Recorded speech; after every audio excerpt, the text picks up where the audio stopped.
Тұрамыз,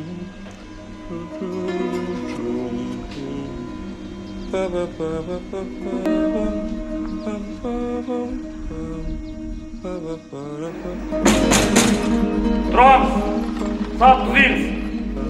Бірінші рет отырған кезде қайталап отырғым келмеді да, сол отырмас үшін абақтыдан қарап жүргенмін өзім бір например адамды кімді жұмсауға болады деген сияқты, кім отыра алады деген сияқты. Сол бір детдомның баласы болатын. Ертеңгі күні әке-шешесі жоқ қой, артынан жылап жүретін отырып кетсе деп. Сөйтіп сол детдомның баласын таңдап, соны өзім сөйтіп уақытынан ерте мерзіммен алып шықтым да, соны жұмсадым үшін. Соны өлтіру үшін. Екеуін кездестірулерін ұйымдастырдым, бір шаруалармен, жұмыстармен келген сияқты қылып. Екеуі кездесу барысында сол жолда келе жатып, кешкісін жазым өліп кететін бала, за рулем болады. Сол кезде артынан пышақтап, сөйтіп өлтіреді оны. Сол өліп бара жатып авария жасайды. Есіктен шығып, шамалы бір 2-3 қадам жасап үлгерген кейін қашып, асфальтқа бетпен құлаған, қан көп кеткен дейді соның артериядан. Сөйтіп келеді да, машинаның пассажир жағында отырған адам артынан айналып шығып, контролін жасауға өзінің тапаншасы болатын. Сол тапаншасымен ол дальше атады. Сөйтіп та кейінге қашып кетеді ғой.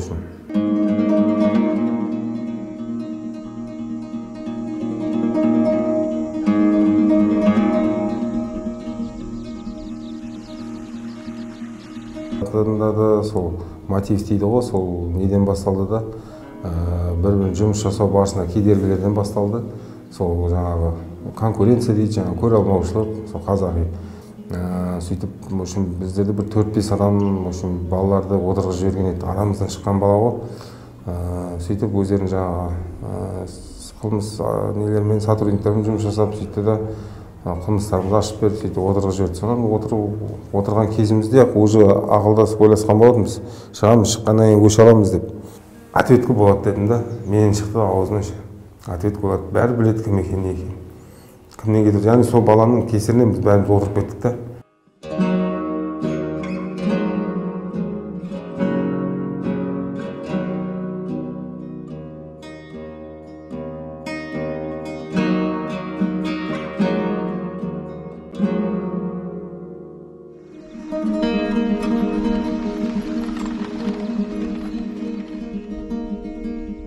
Бұл қылмыс үшін өте қатты ойлап келем да, өте істегеніме қатты өкінем. Өйткені бұл орны толтырылмас, қайтарылмас, уақыт өтіп кетті да біразше. Бірақ бір жағынан қарайсың, амал қанша не істейсің, ары қарай өмір сүру керек.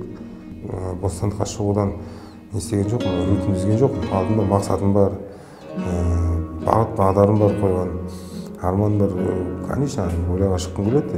Шығам деп те үміт етемін. Менің де әке-шешем бар, інім, қарындастарым бар. Мен де бостандыққа шығуға үміт етемін. Сол істеген істің бәріне өкініп, осы күнге шейін әлі сол ешқандай нарушение жасамай, сыртқа шығуға үміттеніп келемін.